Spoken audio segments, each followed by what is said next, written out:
Bueno, muchísimas gracias a Alejandro Casalis, también a Agustina Gradín, que está en todos los detalles, como podemos ver, a Cintia Ferrari Mango, a Daniel García Delgado, que es el director del área Estado y Políticas Públicas, a nuestros panelistas invitados, un lujo que nos estamos dando hoy, la doctora Mariana Gené y el doctor Mariano Fraschini, además de, por supuesto, nuestro querido director Daniel García Delgado.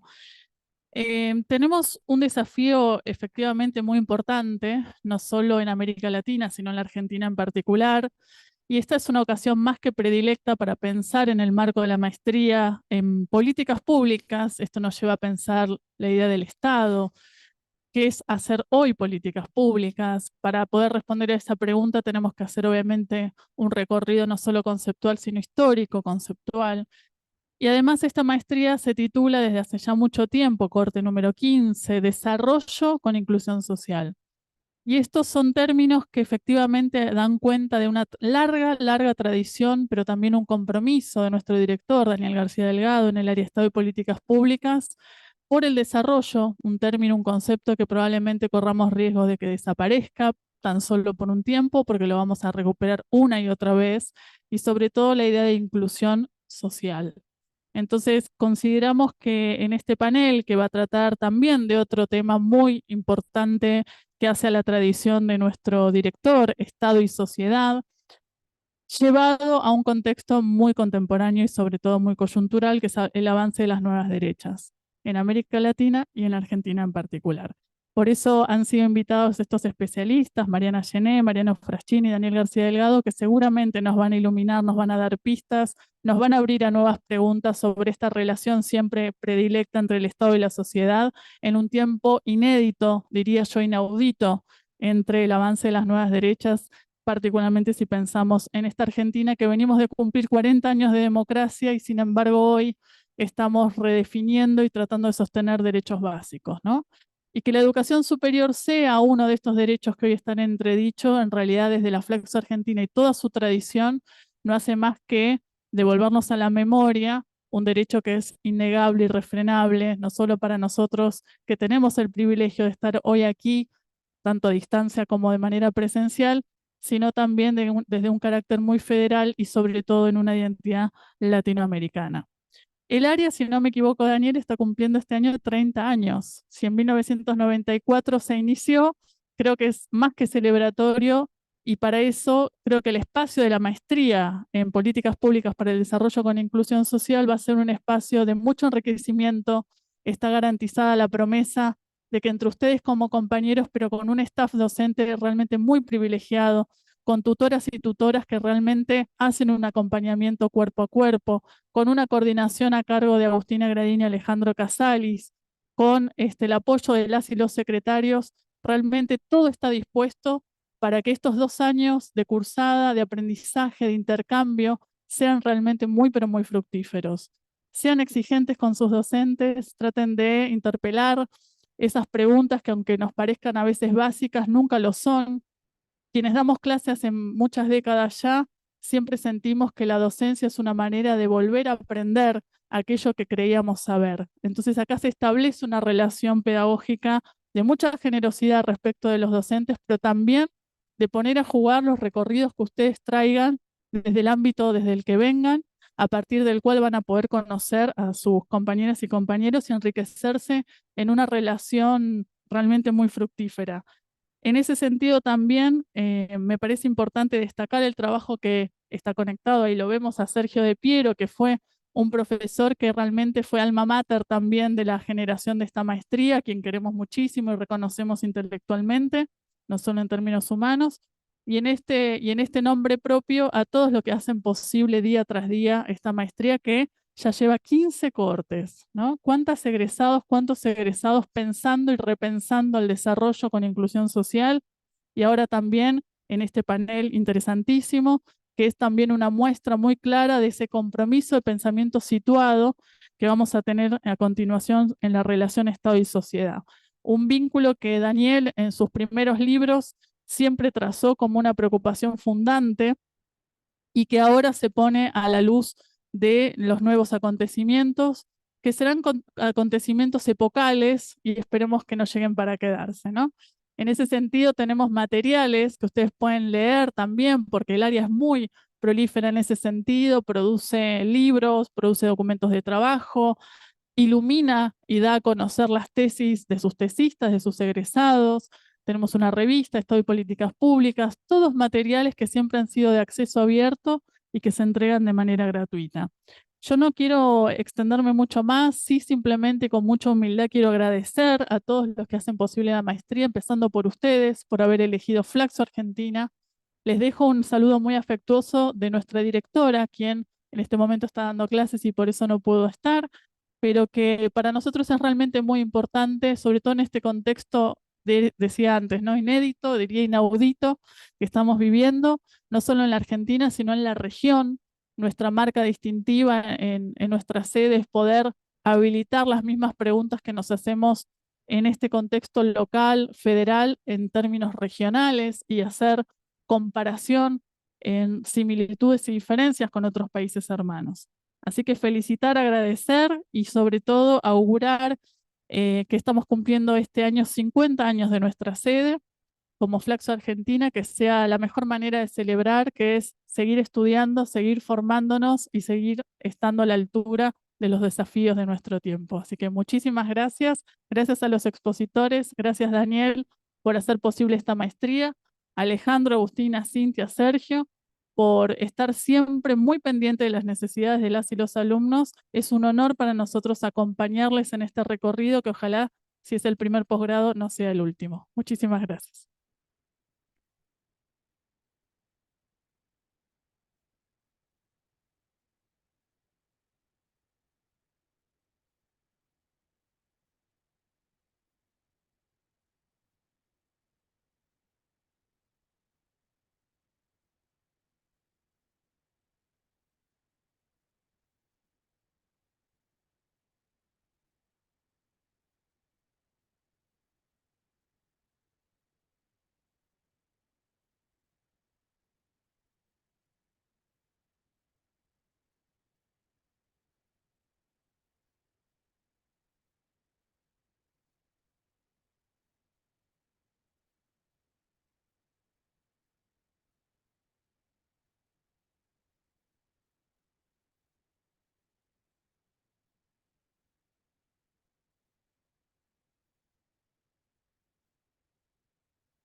No, ahora sí se escucha.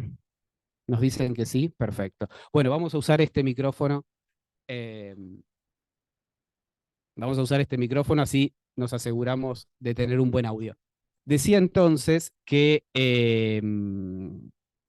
el panel que vamos a iniciar en este momento lo hemos titulado Estado y sociedad frente al avance de las nuevas derechas, justamente para darnos un tiempo para reflexionar sobre este fenómeno, que es el fenómeno tal vez más significativo en el sistema político, ¿no? Y es una realidad claramente de nuestro país y es una realidad también de nuestra región y también de experiencias internacionales, de modo tal que creo que el tema está más que justificado, aún y más aún por las transformaciones significativas que introducen en la relación entre el Estado y la sociedad. Digo, y hoy para quienes vivimos en Argentina es un día muy particular porque es un día donde se han producido despidos masivos y se han anunciado días atrás nuevos despidos en el transcurso de las próximas semanas y meses.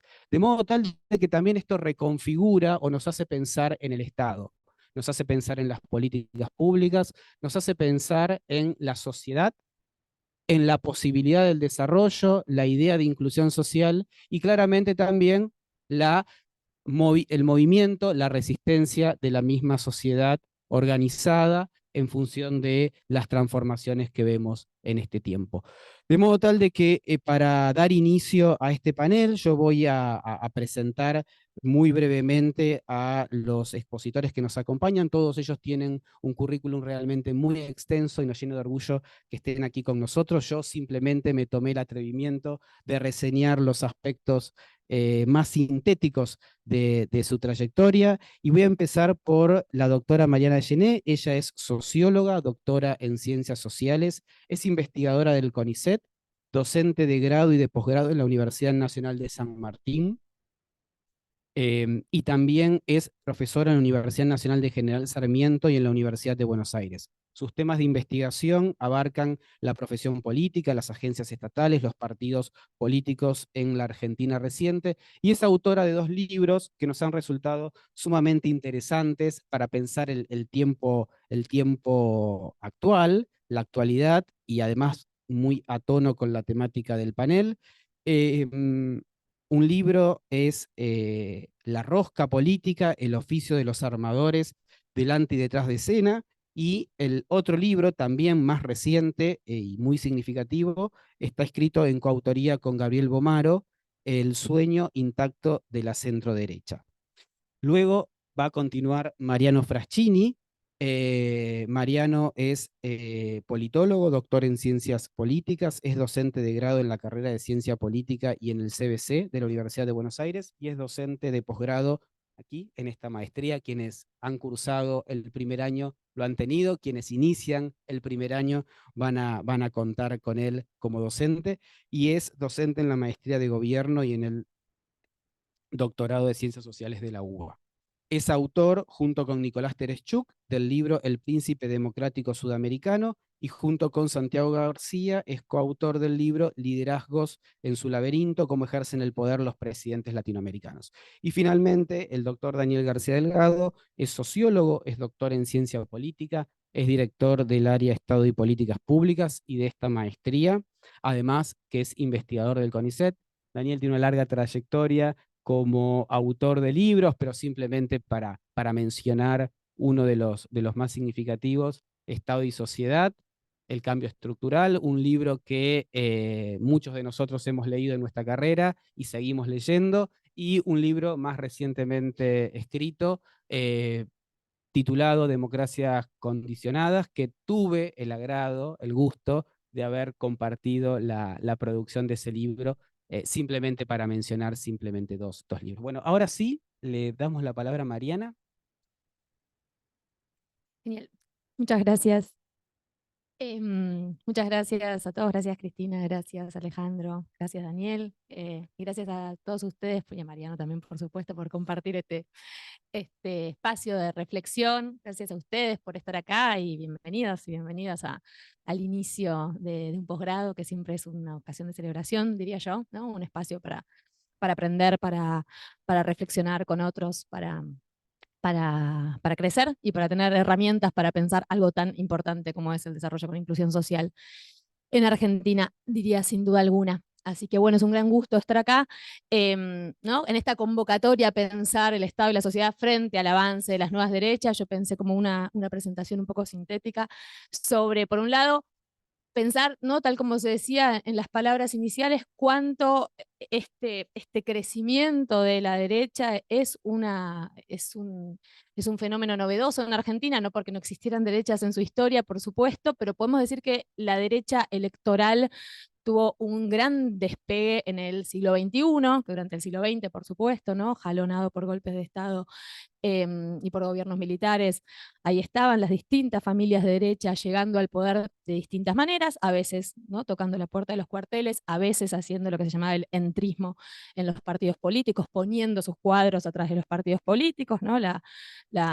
Quizás la experiencia más reciente sea la del menemismo y los cuadros de la UCD en el menemismo, pero lo cierto es que por la historia de la Argentina y por las características de su sistema político, el hecho de que hubiera dos grandes partidos, el radicalismo y el peronismo, que se repartían la representación mayoritaria, los partidos de derecha fueron débiles, fueron testimoniales, fueron bastante poco exitosos, hasta que eso en el siglo XXI esa historia cambió, primero con la construcción de un partido competitivo de derecha a nivel local en la ciudad de Buenos Aires, el PRO, tras la crisis de 2001, después con su llegada al poder en la coalición Cambiemos en 2015 y su cumplimiento del mandato completo, digamos, ¿no? Eso también una excepción, casi un siglo después de, ¿no? Un partido que no era el peronismo llegaba a terminar su mandato y era una coalición entre el PRO, el radicalismo y la coalición cívica, y un poco de tiempo más tarde, el año pasado nomás, ¿no? La emergencia de una opción de derecha radical encabezada por un outsider de derecha radical que llega de forma meteórica al poder. Entonces la pregunta, ¿no? Como de este breve momento de reflexión es, por un lado, cómo surge este fenómeno de derecha radical a nivel local, y por otro lado, ¿no? qué rol tiene la negociación entre los actores del sistema político en esta opción de derecha radical, que es la Libertad Avanza, que es nada más y nada menos que la presidencia de Milei. Digamos dos cosas antes de pasar a responder o a intentar responder parte de esas preguntas. Por un lado, ¿de qué hablamos cuando hablamos de derecha? ¿no? Es algo que es un léxico que utilizamos de forma cotidiana, pero no viene mal un par de referencias, quizás para alguno en la sala o en el Zoom, ¿no? Por un lado tenemos una clásica definición ideológica, que es la de Bobbio, que es la definición por la cual, ¿no? la derecha, podríamos decir, está más interesada en la libertad y la izquierda está más interesada en la igualdad, y sobre todo la derecha, las opciones de derecha piensan o interpretan que parte de esas desigualdades son naturales y que el Estado no tiene que hacer un trabajo para contrarrestarlas, sino más bien que son fructíferas para el desarrollo de las sociedades. Por lo tanto, también hay una preferencia por el mercado, obviamente, antes que por la intervención del Estado. Está también el enfoque sociológico de Edward Gibson, que es un enfoque muy importante, que diría yo, servía y mucho para pensar al PRO y sirve bastante menos para pensar a la Libertad Avanza, aunque puede ser como un tema de discusión, ¿no? que supone que los votantes fundamentales, ¿no? el core constituency de las derechas está en las clases altas y que por supuesto que las derechas no llegan al poder solo con votos de las clases altas, porque no hay sociedades en las cuales las clases altas sean mayoría, y las sociedades democráticas con el voto universal se necesita el voto de todos, pero por eso esa idea de votantes fundamentales, ¿no? Bueno, en el PRO estaba mucho más claro, con Gabriel Omaro trabajamos mucho eso en el último libro que publicamos. Pero lo cierto es que las derechas son aquí y en todos lados heterogéneas. En Europa hay como tres familias clásicas, que son los demócratas cristianos, los conservadores y los liberales, mientras que en Argentina, ¿no? Morrissey nos dice que es sobre todo la familia nacionalista reaccionaria y los liberal conservadores los que ordenaron ese juego político. ¿Qué nos van a decir ahora?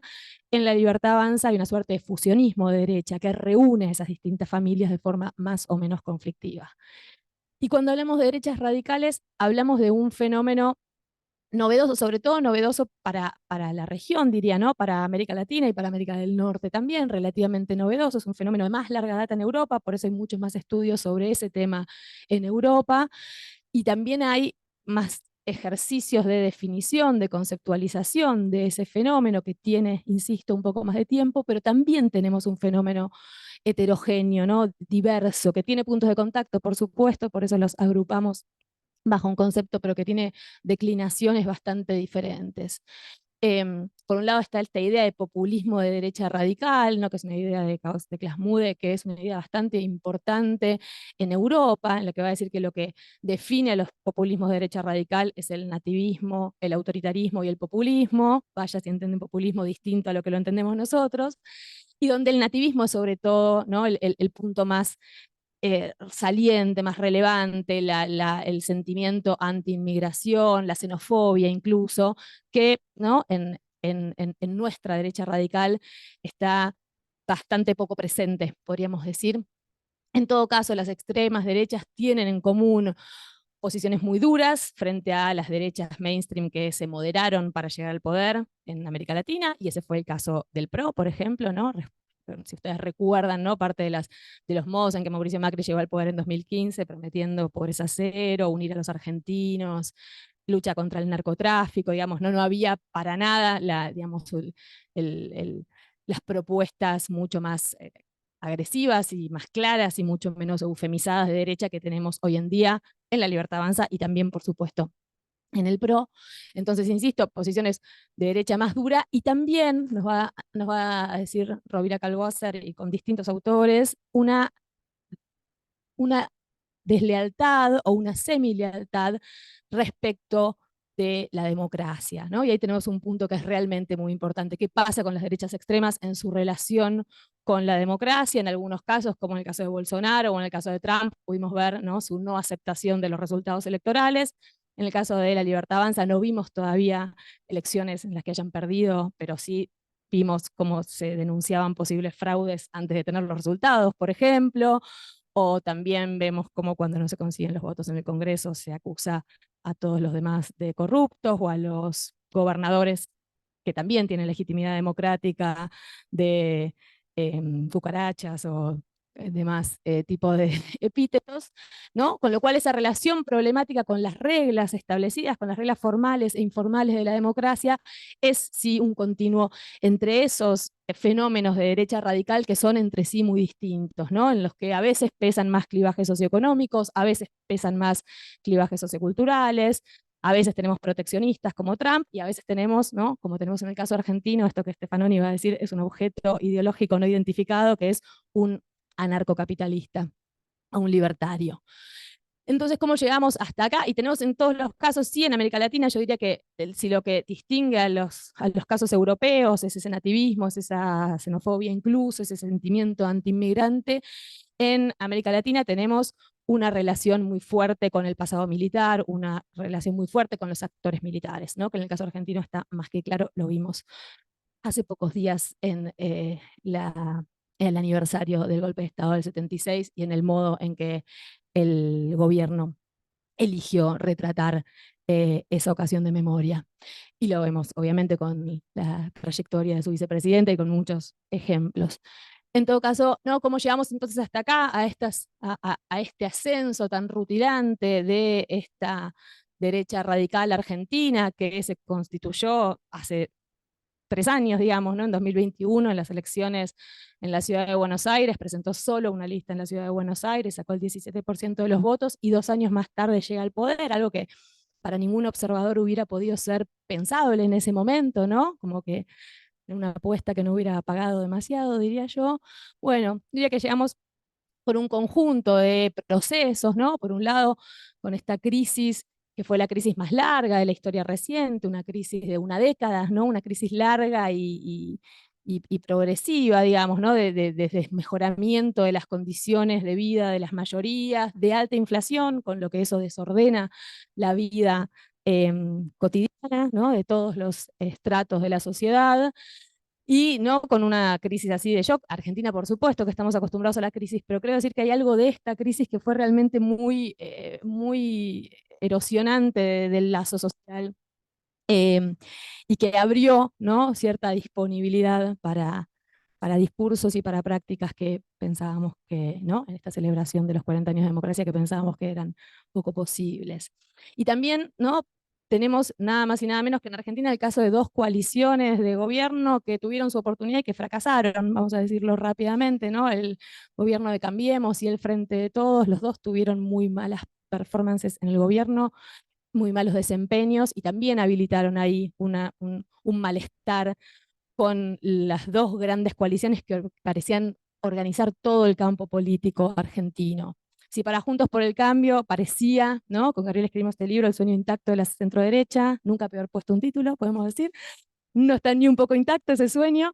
El libro sigue siendo muy bueno, trabajamos mucho en él, pero el título, en fin. ¿No? Sí, trabajamos mucho sobre cómo había sido esa experiencia en el gobierno y sobre cómo habían reconsiderado, ¿no? Cómo habían repensado a la coalición, cómo habían evaluado ese fracaso, ¿no? Ese no haber podido solucionar ninguno de los problemas que venían a solucionar, haber seguido con más inflación, con más pobreza, haber terminado el mandato, pero haber realmente hecho un mal gobierno. Bueno, sin embargo, para Juntos por el Cambio parecía que ese sueño seguía intacto, parecía, había halcones y había palomas, pero parecía que ese sueño seguía intacto porque parecía que podían tener la oportunidad de volver a gobernar.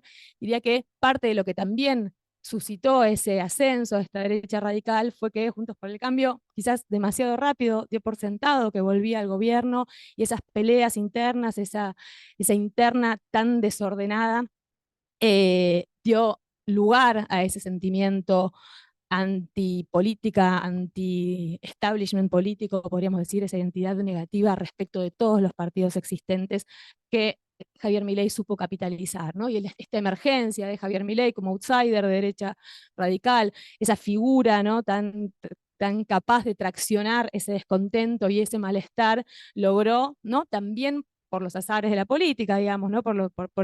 También por el modo de votar que tenemos, hacerse del poder de forma inesperada tras las las primarias y la segunda vuelta.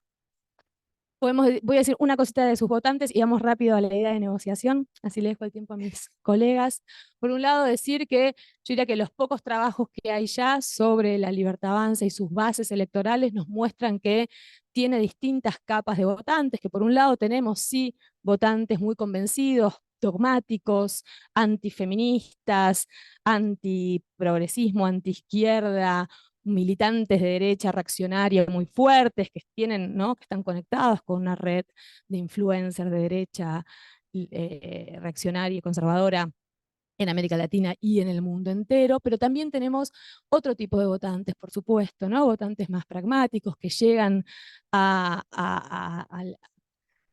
darle su apoyo a la figura de Javier Milei, que conectan en cierto sentido con parte de lo que dicen. Yo creo que ahí realmente los trabajos de Pablo Semán, de Nicolás Welchinger, de Melina Vázquez, de Ezequiel Saferstein, nos muestran, nos iluminan, nos hacen más entendible un fenómeno que todavía estamos tratando de comprender.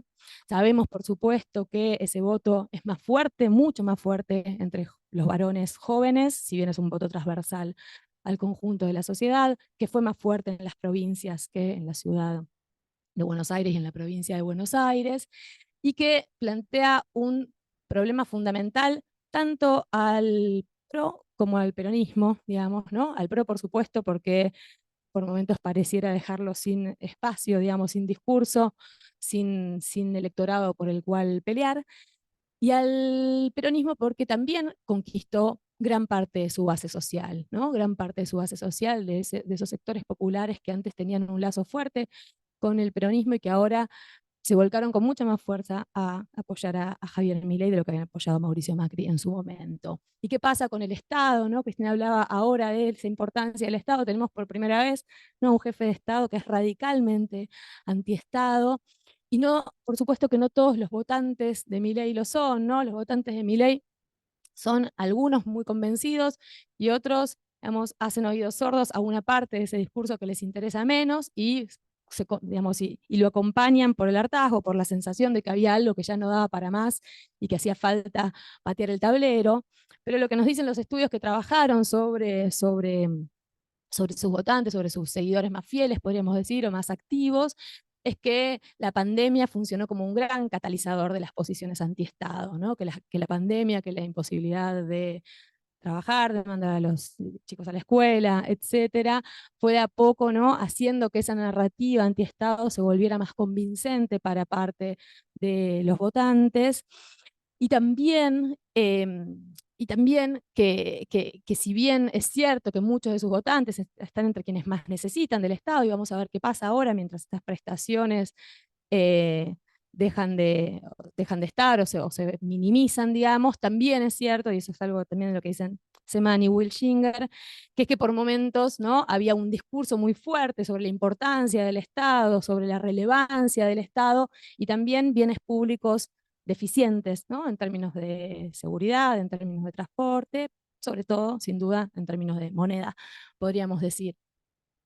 Em, pero si nos corremos de sus votantes hacia el sistema político, ¿no?, las elecciones dejaron, ¿no?, una posición de debilidad institucional, es así, completamente inédita en la democracia argentina, ¿no? Un presidente que no tiene ni un solo gobernador de su mismo signo político, que tiene 38 diputados, ahora 41, y 8 senadores, y que entonces se encuentra con el imperativo obligatorio de negociar, ¿no?, de negociar con esos actores del sistema político. Y sin embargo, ¿no?, y ahí también, como decíamos, Milei es un objeto ideológico no identificado, también es, yo diría, alguien muy difícil de entender para el sistema político y para quienes pensamos la política, porque es alguien que con esa debilidad, con esa enorme fragilidad, hace gala de su no vocación de negociar con los actores del sistema político.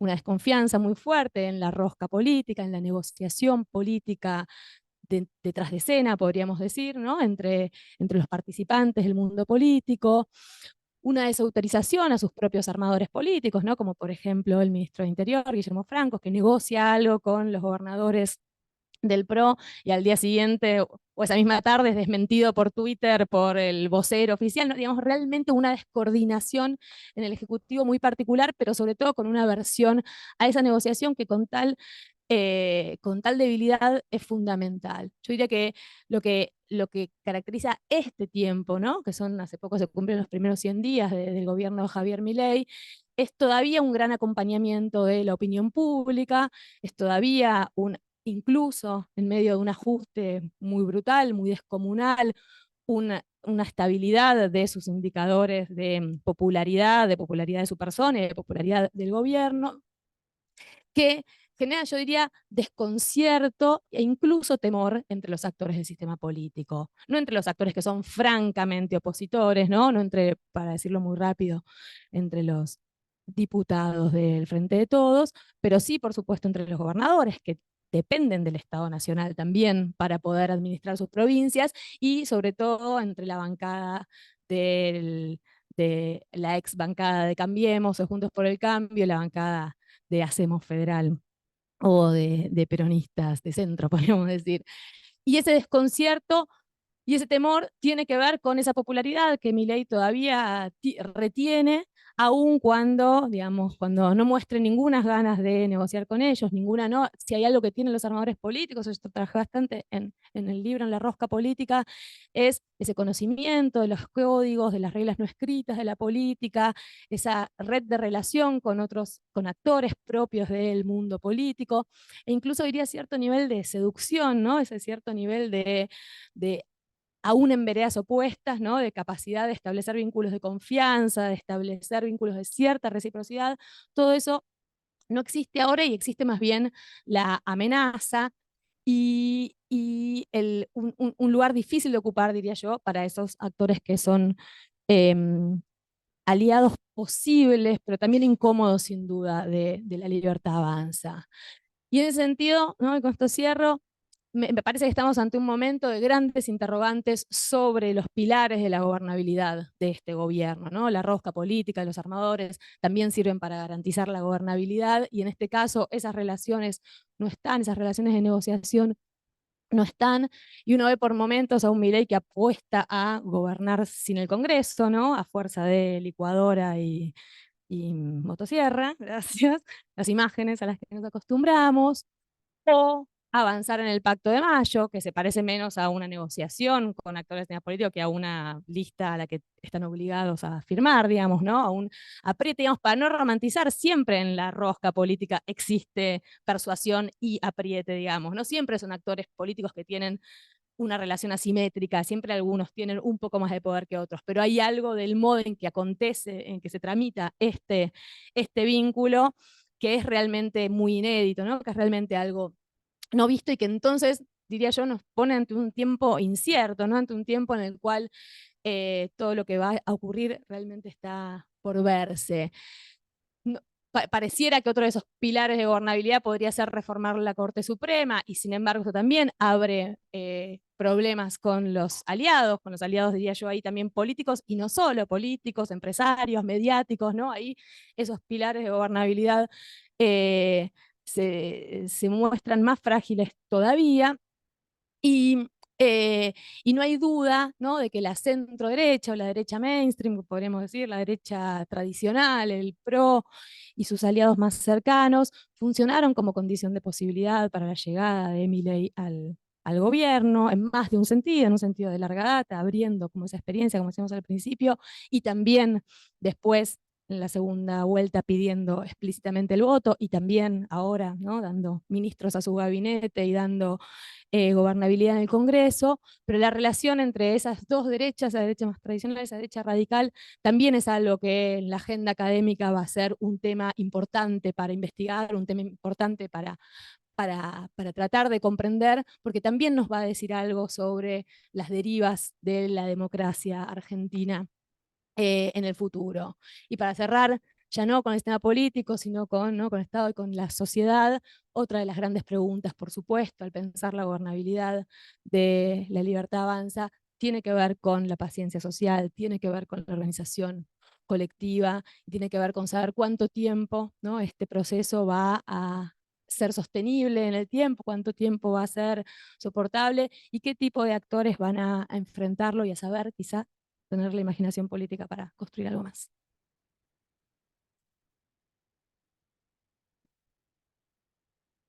Muchas gracias, Mariana, por este recorrido desde una caracterización de las nuevas derechas, un repaso para ubicarlo en las familias ideológicas, una caracterización breve pero muy precisa sobre el electorado, las causas que explican o que nos intentamos explicar este fenómeno, y finalmente cómo interactúa con el sistema político, con los actores del sistema político en clave de gobernabilidad y posibilidades a futuro.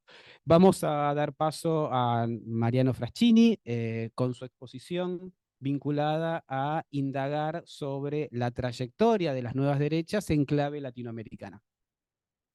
Muy bien.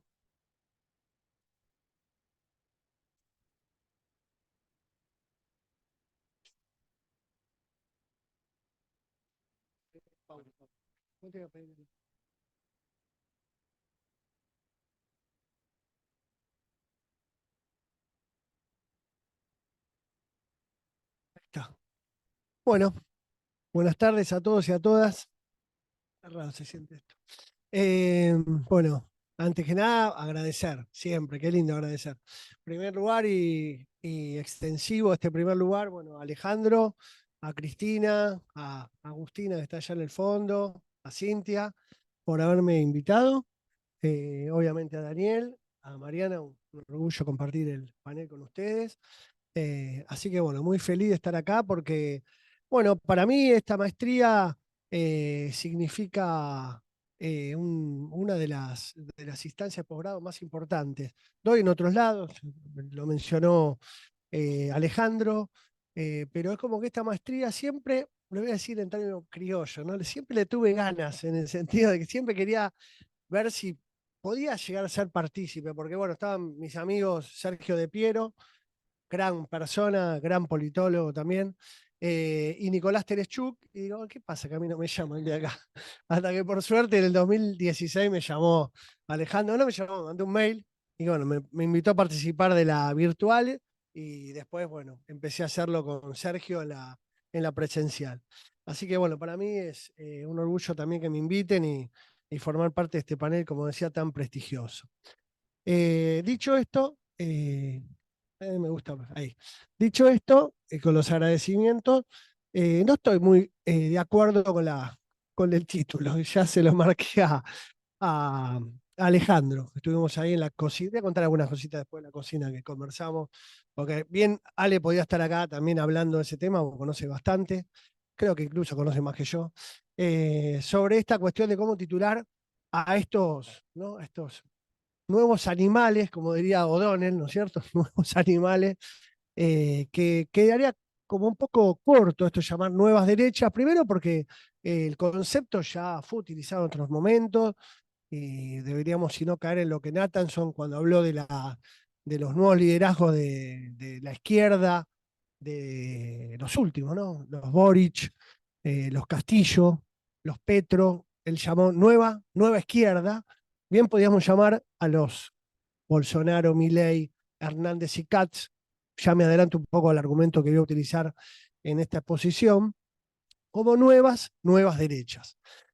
Tampoco estoy de acuerdo porque me parece poco común, máxime con, digamos, con esta definición que está reñida con el vocabulario, sospecho yo, de decir nuevas, y a mí me parece que habría que llamarlas tal cual son. Son unas derechas, como decía Mariana, radicales o llamarlos de ultraderecha, pero yo creo que se hace necesario una diferenciación. Y en ese marco tomo de la cocina que hemos trabajado con Alejandro la necesidad, puede ser para esto, para los alumnos que están ya en primer año, que vi unas caras, algunas alumnas que tuve este año, o alumnos que se allegan ahora a la maestría, de poder trabajar estas nuevas derechas, estas ultraderechas o estas derechas con las características que tenga, pero intentando hacer algún tipo de tipología, ¿no? Estoy poniendo la derecha y las tipologías que se dieron de todo el siglo XX y XXI, o incluso en el siglo XXI, que tenemos bastante en ese sentido. Pero creo que nos debemos, creo que algunos trabajos, creo que mencionaste, a Mariana mencionó algunos, donde se intenta hacer alguna caracterización, alguna tipología, alguna diferenciación, porque es, digamos, muy Aragán, o de araganería, plantear la nueva derecha o la derecha y meter todo ahí adentro. Es necesario hacer algunas distinciones en relación a este núcleo político-ideológico. Eso por un lado. Ya está, no me voy a pelear más con el título ni nada, y voy a hacer, como dice ahí, un análisis. Vieron que nosotros vinimos para acá porque acá tenemos lo que ustedes tienen acá. Un análisis comparativo de los nuevos líderes de la ultraderecha regional. Yo ya me entré con la ultraderecha. Ahí avanza. Bien, lo primero, es muy ambicioso esta cuestión de que planteo las razones del éxito de las nuevas derechas. A ver, yo no encuentro una razón, tal vez sea un conjunto de razones, y algunas incluso contradictorias entre ellas, pero me parece que esto forma parte de un fenómeno regional. ¿Sí? Nosotros tenemos acá a Milei, ¿no? Lo tenemos acá, uno viene a dar estas charlas, tiene este presidente, la verdad no es muy motivante hablar en esta coyuntura sobre lo que está pasando, lo que pasó en el día de hoy, lo que pasó en el Estado argentino. Pero bueno, tenemos que reflexionar al respecto. Por lo tanto, Milei no es un fenómeno argentino, es un fenómeno regional, si quieren, mundial también, ¿no? Porque yo no me animaría, y disiento con los que lo hacen, de intentar comparar los Trump en Estados Unidos, Orban en Hungría, Le Pen en Francia, Meloni en Italia, con los que mencioné anteriormente, Bolsonaro en Brasil, Hernández en Colombia, Kass en Chile y Milei en Argentina. Porque se trata, en mi concepto, de dos cosas diferentes. Ya demasiado es comparar los nuestros, los sudamericanos. Meterle una comparación más extensa y más arriba al norte es como que resulta mucho más complejo. Si alguno tiene esa ambición lo puede hacer, o alguna tiene esa ambición lo puede hacer. En mi concepto, es como diría Sartori, es hacer el concepto un poquito como un chicle, ¿no? Estirarlo de tal manera que a la larga estamos comparando cuestiones que no tienen mucho que ver. Pero las referencias empíricas internacionales que mencioné existen. Y de alguna manera, que el señor Milei, el presidente argentino, se haya encontrado con Trump y le haya dicho my president y lo abrace, algo tiene que ver con eso, ¿sí? Dentro de las dinámicas políticas que se dan en esa conexión, podemos decir, la periferia y el centro. Por lo tanto, para poder comprender a estos nuevos liderazgos de la ultraderecha, Me permito hacer un paréntesis acá al Power y pasar a un no Power, a una tabla, con todas las elecciones que se dieron en 2015 para acá. ¿Y por qué marco el 2015? Algunos que están presentes y otros que están acá, exacto. Saben que este cuadro, sí, es ese. Ah, no lo tenés ahí. Bueno, yo mientras, total, no entro en el cuadro todavía. ¿Por qué marcamos el 2015? Porque, bueno, esto ya me lo habrán escuchado seguramente algunos, las alumnas, alumnos que estuvieron en mis cursos. Uno puede caracterizar 3 etapas históricas de la recuperación democrática de los 80 en la región, que están definidas muy claramente, hay un consenso muy grande en relación a ella, que son la transición a la democracia en los 80, ¿sí? Una década más tarde, el neoliberalismo, o lo que se denominó las reformas estructurales orientadas al mercado, durante, repito, esa década del 90, y a partir de finales de la década del 90 y principios del siglo XXI, lo que se llamó el giro a la izquierda en la región. Es decir, hay 3 momentos, perfecto, hay 3 momentos muy claros, muy nítidos, donde no hay discusión, tal vez en la nomenclatura, pero no en cuanto al proceso político, económico y social, de esos 3 momentos históricos. Transición en los 80, neoliberalismo en los 90, giro a la izquierda en el siglo XXI, al menos los primeros 3 quinquenios. ¿Sí? Lo que comienza a producirse a partir del 2015 es, de alguna manera, un conjunto de elecciones que ante el observador se presentan como un despelote mental. ¿Por qué digo eso? Si ustedes se fijan, anda bajando, no voy a explicar caso por caso, ustedes se ven, ¿no? De lejos, más o menos. Ahí están. Todo el país a la izquierda, el año de la elección, elecciones presidenciales, nada más, ni referendo, ni gobernador, ni regionales, nada. El año de la elección, el ganador o ganadora. Y ahí yo ubiqué 5 variables, ¿no? Que son 5 variables, hay 2 pares y una sueltita, ¿sí?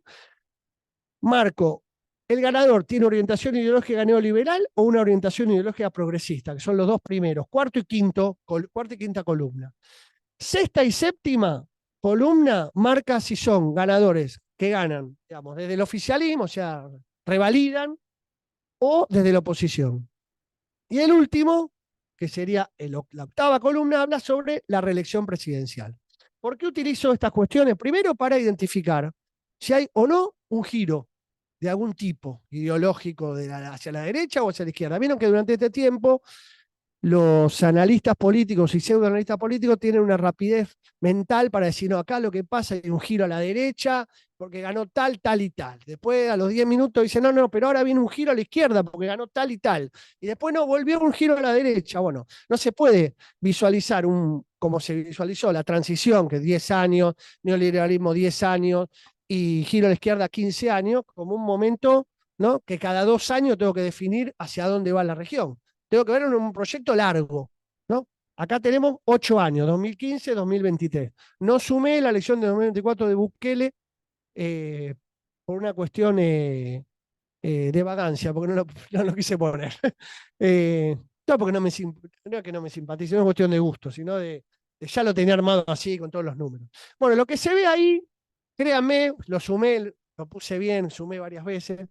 Del 2015 hasta final de 2023, o sea, desde Macri hasta Milei, desde la elección de noviembre del 2015 hasta la elección de noviembre del 2023, tenemos 31 elecciones en la América Latina. 31. Presidenciales, recuerden.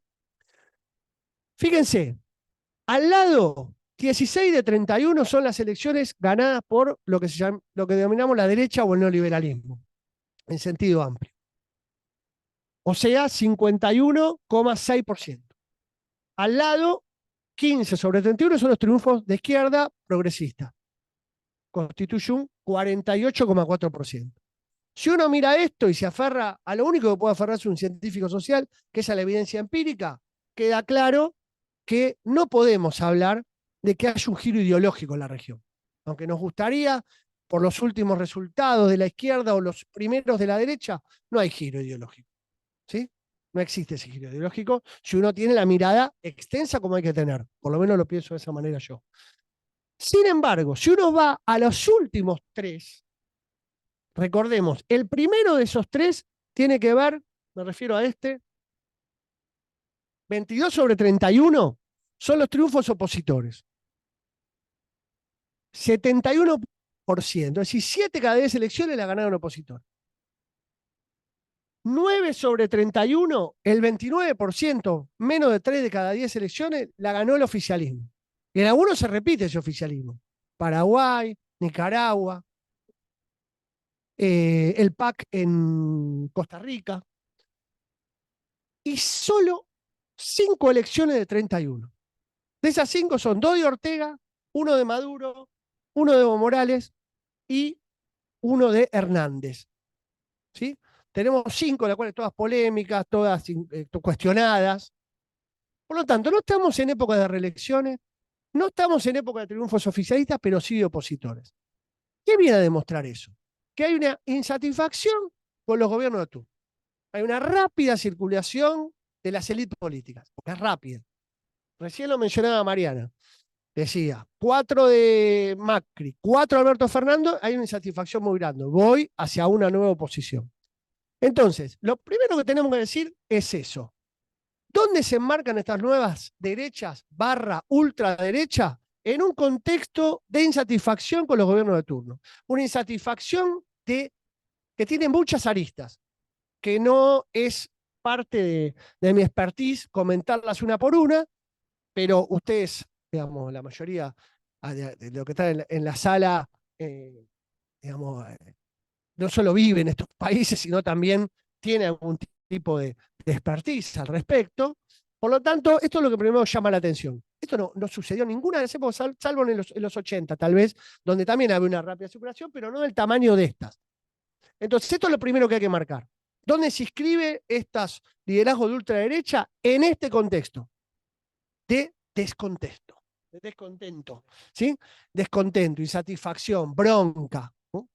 O sea, campo fértil para cualquier propuesta extrema que se enfrente a ese oficialismo en caída. Ahora volvemos al otro. Hacemos tac, tac. Bien. Entonces, ese es el contexto que yo llamamos la panorámica general. Las elecciones de noviembre de 2015 en América Latina. ¿Existencia un nuevo giro? ¿Hacia dónde? Vimos que no existe un nuevo giro. Lo que hay es enojo, bronca. No me gusta lo que veo. Lo cambio. Bueno, ¿cómo lo cambio? Bueno, ahí está el tema. Ahí aparecen estos personajes que vamos a comentar a continuación. Reitero, no se trata de un fenómeno solo regional. Yo no estoy de acuerdo en la comparación con los Trump, los Orban, los Meloni, pero sirven como referencia a los líderes locales, que son los siguientes, ¿no? Por eso hablamos más allá del fenómeno mundial que existe, ¿no? Ya lo pongo en orden de aparición, como hace mucho tiempo en el teatro aparecía orden de aparición de los actores, lo mismo. Jair Bolsonaro, José Katz, puse mal, Katz, es Cast, perdón. Lo puse como Alejandro, como el Claudio, creo que es el economista. Es Cast, perdón, ST. Rodolfo Hernández en Colombia, Javier Milei en Argentina. Y después puse entre paréntesis Paraguayo Cuba, Payo Cuba y Guido Manini Ríos. El primero, obviamente, en Paraguay y el segundo en Uruguay. Como casos, digamos, a tomar en cuenta, no tanto en términos electorales, ambos salen, Cuba es tercero, hace una buena elección, sale el 20% en Paraguay, y Manini Ríos, un militar uruguayo, ex militar uruguayo, que también sale cuarto, pero obtiene un porcentaje de voto para lo que es la historia uruguaya bastante importante. Bien, acá vamos acercándonos hacia el final, aunque tenemos que empezar por acá. ¿Cuáles son las razones? Yo le planteo generales, permitidme. Bien. Las razones generales, en primer lugar, de la irrupción de estos liderazgos de la ultraderecha, para después, sí, en la última filmina, caracterizarlos, ¿sí? Lo voy a hacer siempre en términos comparativos, ¿no? El caso que analizó Mariana es el caso de Milei. Yo analizo los casos que mencioné, no los últimos que están entre paréntesis, sí los casos de Brasil, de Chile, de Colombia y de Argentina. Entonces, ¿qué se observa en los casos en mayor o menor medida, porque no tenemos que olvidar la singularidad que tiene cada experiencia local, más allá de que, como vemos siempre, las homogeneidades en la región existen.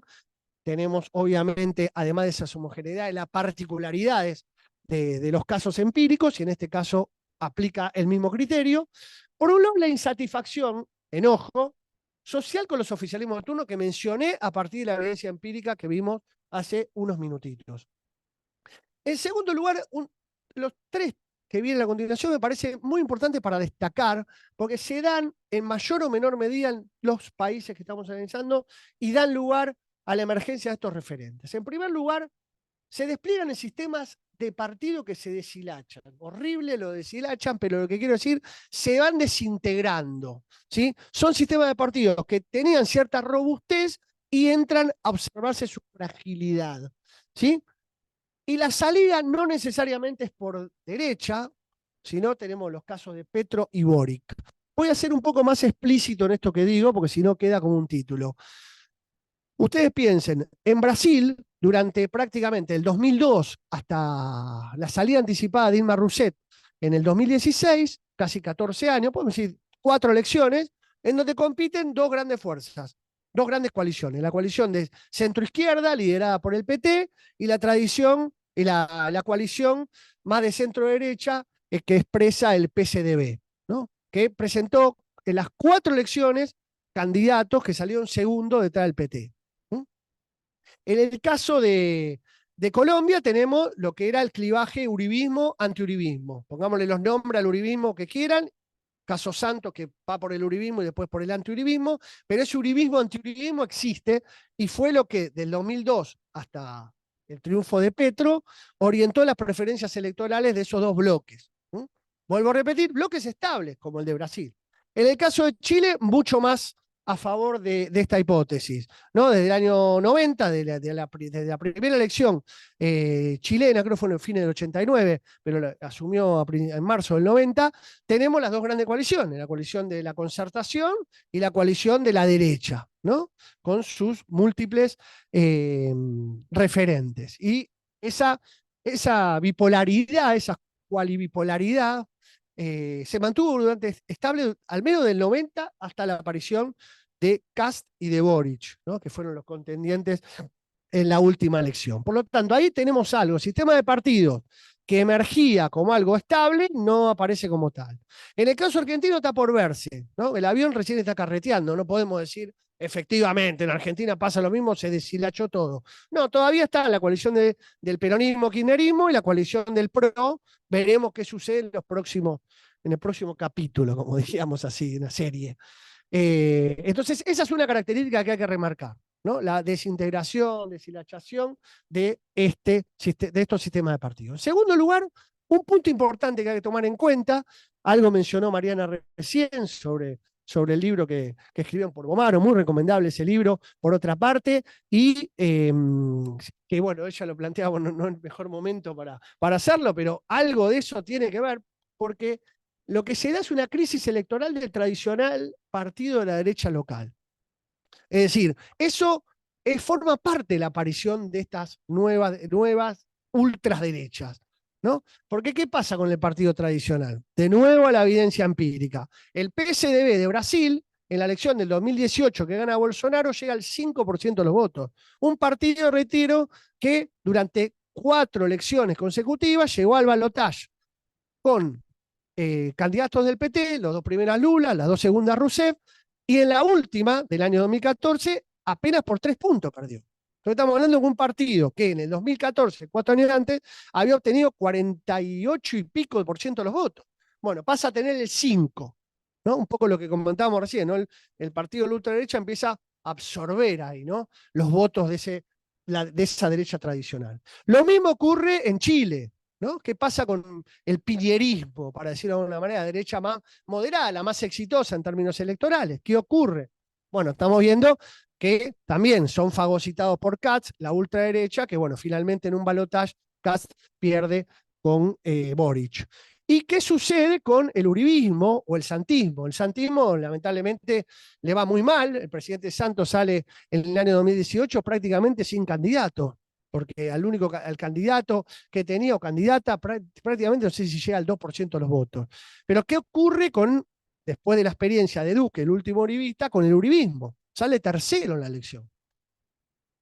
Es chupado la cantidad de votos del uribismo por este referente de la ultraderecha que es Hernández. ¿Qué pasa en el caso argentino? Lo mismo con el PRO, ¿no? Que es subsumido, no es la mejor palabra subsumido, pero sí es fagocitado electoralmente por el candidato de la Libertad Avanza. Entonces tenemos defección en el partido de derecha tradicional que había animado las últimas elecciones en pos de este espacio de ultraderecha. Y por último, para ir terminando la cuestión más general, las movilizaciones populares que anteceden a su emergencia. Hablo de emergencia de estos liderazgos de ultraderecha. Pensemos de nuevo. Brasil, todas las movilizaciones que se dieron al compás de la defenestración de la presidenta Dilma Rousseff, que a la postre, como consecuencia, cae en el año 2016. Pero previo a la caída, las movilizaciones se multiplicaron, sobre todo en el sur, que es el bastión de la derecha y de la ultraderecha. Otrora bastión del PT, donde había surgido, ¿no?, con su presupuesto participativo allá por inicio del siglo XXI. Tenemos también las movilizaciones que anteceden a la salida de Duque en Colombia, recordemos, año 2019, año 2021, fueron multitudinarias. Y digo multitudinarias para un país como Colombia, con una gimnasia muy poco proclive a estas protestas en las calles, ¿no? Por lo tanto, llamaba la atención, pero esas movilizaciones anteceden. Lo mismo en el caso chileno, antecedieron a lo que terminó siendo una convocatoria, más rápido, una convocatoria a la constituyente, que hace Piñera, obligado por las movilizaciones de octubre, noviembre del 2019. O sea, las movilizaciones antecedieron. En el caso argentino, en menor medida, no vamos a llamar a movilizaciones a las que se hacían, ¿se acuerdan?, en contra de la pandemia, en contra de la cuarentena, pero existieron como espacio de antagonismo. Bueno, vos lo ves rápido. Con esto vamos a terminar porque vamos a darle lugar, bueno, a Daniel que nos sigue, pero vamos a darle espacio a esto de las características. ¿Qué son estos nuevos liderazgos? En primer lugar, no son siempre outsiders. Los Bolsonaro, los Katz, los Hernández, sí los Milei. Pero construye su liderazgo a partir de tal. Bolsonaro fue 30 años diputado nacional por Río de Janeiro. Katz fue 20 años diputado en Chile. Hernández fue alcalde y concejal de Bucaramanga, en Colombia. ¿Sí? Milei fue el único que de un set televisivo pasó a la presidencia, el único. Pero en los otros casos se construyen como outsider, no siendo outsider a la política, siendo políticos tradicionales, con un perfil bajísimo, sobre todo en el caso de Bolsonaro. ¿Sí? Conocido por las barbaridades que dijo en el juicio político en relación a los torturadores de Dilma Rousseff. En segundo lugar, antagónico a la clase política tradicional. Esto es muy común en los liderazgos que irrumpen de esa manera, ¿no? Cuando decimos antagónico, decimos esto que magníficamente, debemos decir, sintetizó, copiando, es cierto, de Podemos, el Podemos español, Milei con la definición de casta, ¿no? La casta, ¿no? Los corruptos, decía Bolsonaro, los mequetrefes, diferentes insultos para llamar a los políticos, ellos. Esos son los políticos tradicionales, los malos, los culpables de todo esto que está sucediendo en los países. Tercer punto que también a este caso liga a los 4 que estamos analizando. Son asiduos protagonistas de las redes sociales. A Hernández le decían, al colombiano le decían el rey del TikTok, imagínense. Katz fue muy conocido por la fake news. Metía fake news, que es muy común, ¿no? Como parte de las estrategias, ¿no?, de instalación. Bueno, en el caso de Milei ya lo sabemos, el TikTok, todas las redes sociales, Facebook. Bolsonaro fue considerado entre el 2016 y el 2017 como el político que más asiduamente era seguido en las redes, sobre todo en Facebook. Cuarto elemento, también característicos, ¿sí?, porque algunos de estos pueden ser característicos de otras experiencias de otros políticos. No tanto por lo de las redes sociales, ¿sí? Pero este cuarto elemento sí marca una característica de estos nuevos, de estos ultraderechistas, ¿no? En principio reivindican hacia atrás dictaduras militares y hacia adelante neoliberalismo desigualitario. La figura de la desigualdad es clave. en este sentido. Y sobre todo la dictadura militar, porque, a ver, ni Macri reivindicó la dictadura argentina, y si lo hizo en algún momento, trató de taparlo y trató de borrarlo, ni tampoco Piñera lo hizo, se intentó, para ganar las elecciones, de alejarse de ese legado. Bueno, Colombia no tuvo dictadura militar, estuvo algunos en los 50, pero Hernández no reivindicaba. Por lo tanto, tenemos ahí ejemplos en los cuales esta reivindicación de la dictadura es propio de estos nuevos liderazgos de la ultraderecha, que la reivindican abiertamente, salvo el caso Hernández, por la cuestión de Colombia no tuvo, lo hace Kast, lo hace Milei, lo hemos visto, bueno, lo mencionó recién Alejandro, o no sé si Mariana, y lo hace también Bolsonaro, de hecho proviene de esas filas, e hizo política reivindicando desde siempre la dictadura, que por otra parte en Brasil tiene más adeptos que en cualquier parte, con Chile, ¿no? De cualquier parte de la región. La libertad como paradigma, eso es otro elemento. Esto de la viva la libertad carajo de Milei, no lo dijeron otros, pero bien lo podían haber dicho, ¿no? En el caso de Kast es muy claro, uno ve los discursos de Kast, de Bolsonaro, ponen la libertad en primer lugar. De hecho, el ministro de Economía de Bolsonaro en el gobierno fue un ultra neoliberal como Guedes, con lo cual ahí tenemos otro ejemplo y voy avanzando. Paladines del anticomunismo, trajeron el comunismo estos liderazgos. Sí, uno pensaba que bueno, ya el comunismo se iba a hablar menos y menos en los contextos que América Latina está viviendo, pero bueno, todo lo que aparece como oposición o se acerca un poco a la izquierda es comunista, ¿no? Entonces el anticomunismo apareció de nuevo, ¿no? Bueno, el liberalismo antiderecho, ¿no? Muy contradictorio en ese sentido, ¿no? Un liberalismo que está en contra de las políticas de género, que está en contra de las mujeres, está en contra de todo lo que tiene que ver con los derechos sociales. Bueno, Milei dijo que la justicia social era una aberración. Fíjense, ganó diciendo eso, una cosa increíble. O sea, cuestiones bastante duras en, decíamos, relación a los derechos de los ciudadanos. Bueno, el resentimiento como vehículo, obviamente el resentimiento, la culpa es de el Estado, y cuando no, lo de los negros, de los estatales, de los que están en blanco, registrados, grandes, etcétera. Y bueno, los apoyos políticos sociales fueron muy diversos. Sobre todo, bueno, Bolsonaro tenía apoyo en los militares, el evangelismo, Hernández tenía un apoyo multicolor, Kast tenía el apoyo ideológico, ese sustrato existente en Chile desde hace mucho tiempo, por lo tanto, y Milei, bueno, tiene el apoyo, bueno, de los jóvenes, como dijimos acá, y que también es transversal el apoyo a los jóvenes, pero bueno, debemos todavía seguir estudiando el caso Milei porque vivimos en Argentina. Bueno, para ir cerrando, porque no tiene cierre, ni muchas gracias tiene, el final es, bueno, algo que podemos decir, porque quiero terminar de alguna manera con algo de optimismo.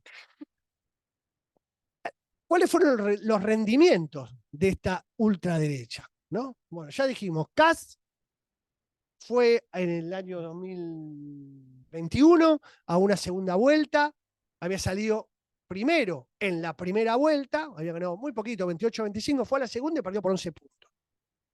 Hernández fue en Colombia también con Petro, un horror para la derecha colombiana, ¿no? Un hombre de izquierda. Bueno, para Colombia ser de izquierda está tan corrido ahí el continuo derecha-izquierda que, bueno, un hombre de centro o de centro-izquierda es considerado casi un comunista.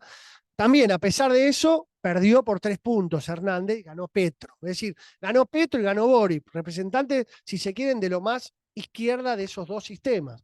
Bolsonaro ganó la elección, efectivamente, y la ganó por mucho en primera vuelta y por mucho en segunda vuelta, pero sin embargo fue a la reelección y fue el segundo presidente sudamericano en la historia que va por una reelección y pierde. Ustedes saben cuál es el primero, porque es argentino. Y por último, Milei. Milei recién está avanzando, ¿no? Pero si uno piensa, hace menos de 4 meses que está en el gobierno, ¿no? Ya hubo un paro general el 24 de enero. Hay, es cierto, un decreto funcionando, un decreto que atenta inclusive contra la vida psíquica y física y material de los individuos, pero fue rechazado en el Senado y no se sabe qué va a ocurrir en diputados. Nunca se rechazó un decreto de esa característica en el Senado, fíjense, es algo histórico. Y por otra parte, teniendo un Congreso, como presentó recién Mariana, tan amigable en términos ideológicos, resulta medio increíble que no haya podido aprobar ninguna ley de las que él considera centrales, como la ley Ómnibus. Por lo tanto, este nuevo animal, como diría O'Donnell, perdón O'Donnell por utilizar este concepto, pero bien vale la pena porque de eso se trata, parece que todavía no tiene todas consigo. Entonces hay que esperar un poquito más que avance el caso Milei. Bolsonaro creo que no se va a poder presentar en Brasil. Hernández está a punto de retirarse de la política por una cuestión de salud. Y Katz veremos qué ocurre en el próximo turno electoral. Y obviamente esperemos que pase con Milei y el desenlace político que tenga en los próximos años. Gracias.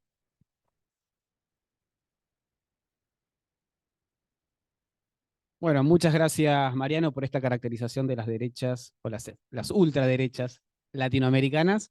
Y ahora le vamos a dar la palabra a Daniel García Delgado para cerrar la exposición del panel. Hola, bueno, buenas tardes a todos y todas.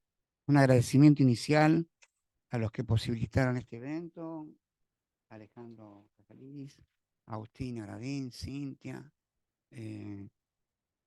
a los más cerca, ahí están los panelistas que me precedieron, el apoyo de Flaxo a través de Cristina Ruiz del Ferrer y a todos ustedes, participantes, que nos estimulan a trabajar con las ideas en este momento tan crucial de la Argentina, ¿no?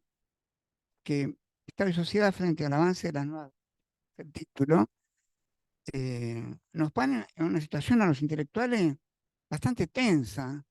Y yo la traté de resolver con un título en búsqueda de reconstruir una alternativa. O sea que yo ya me pongo muy confrontativo. Es casi una resistencia teórica al anarcocapitalismo.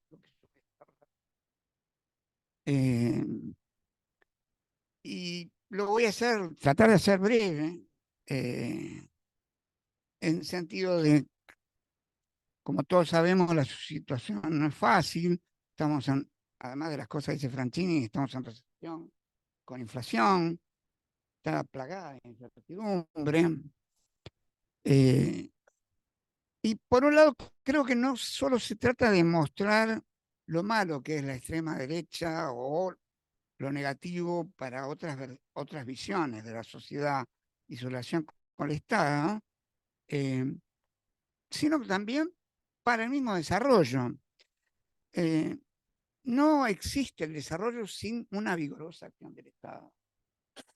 O sea, es un fraude, Milei, en el sentido de que no van a encontrar desarrollo, no hay inclusión.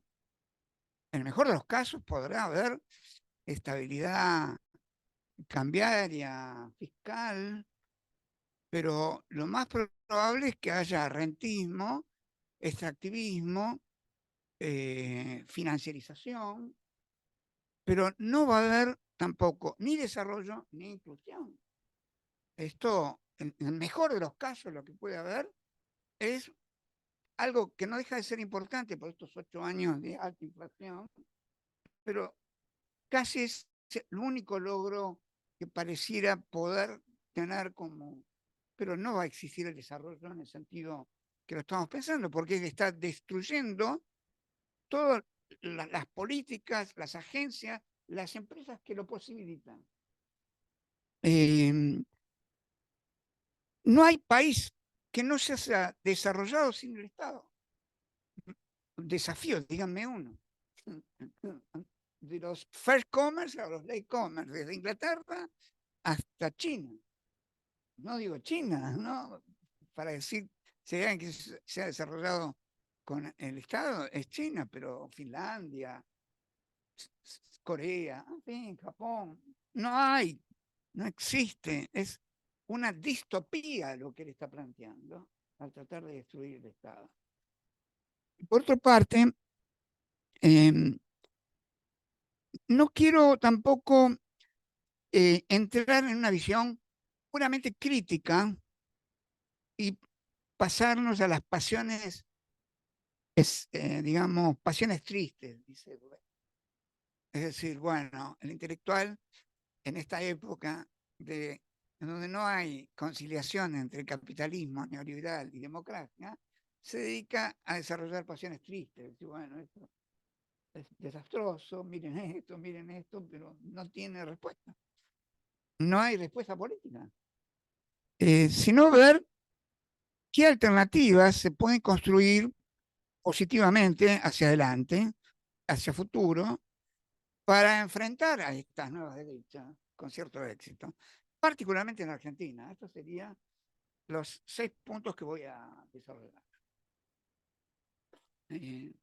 Un problema que me parece que tenemos para enfrentar a este outsider, que se trabaja muy bien con esta desconfianza con la política, se hace partícipe de la idea del cambio y de la libertad y contra la política asociada a la casta, es que me parece que a la oposición le está faltando liderazgo. Hay que reconstituir un liderazgo de la oposición y digamos un liderazgo, y me voy a expresar sobre lo que ahora es más oposición, que es el peronismo, porque qué sé yo, el PRO es casi una colectora de la libertad avanza. El radicalismo está dividido y Juntos por el Cambio igual, no parecen ser oposiciones amigables y no oposiciones reales, ¿no? Y me parece que se requiere la referencia a una posibilidad representativa con capacidad de configurar una coalición ganadora, tener un proyecto estratégico y capacidad de gestión para llevarlo a cabo.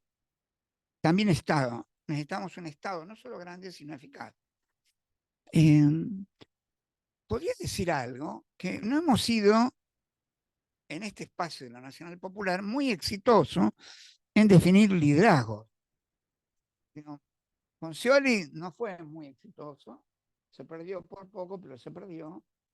Esta fórmula, Alberto Fernández Cristina, no resultó buena, dejó una interna abierta durante 4 años. Y la propuesta de Massa tampoco logró conquistar la base del peronismo o acercarse por lo menos a un número más razonable en los números oficiales. Y no voy a entrar en cuáles son las razones de por qué en esta definición o modulación de los candidatos hay un problema en el peronismo, pero ustedes lo pueden sospechar.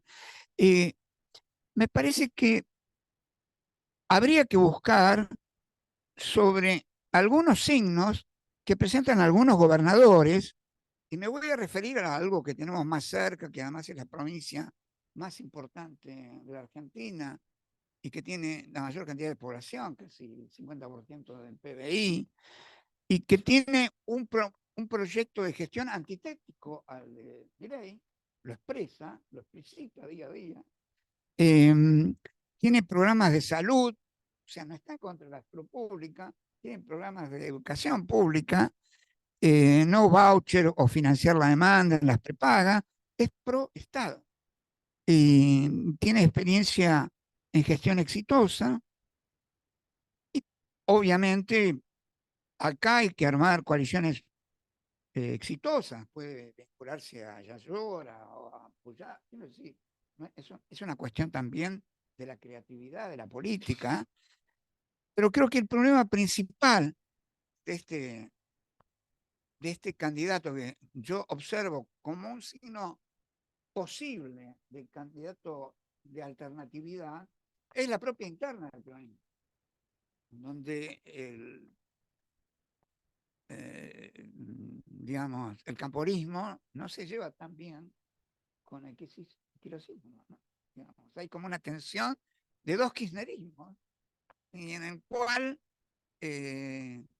interviene de una manera más secreta, más oculta, Cristina Fernández. Y este es un problema que no es fácil de resolver.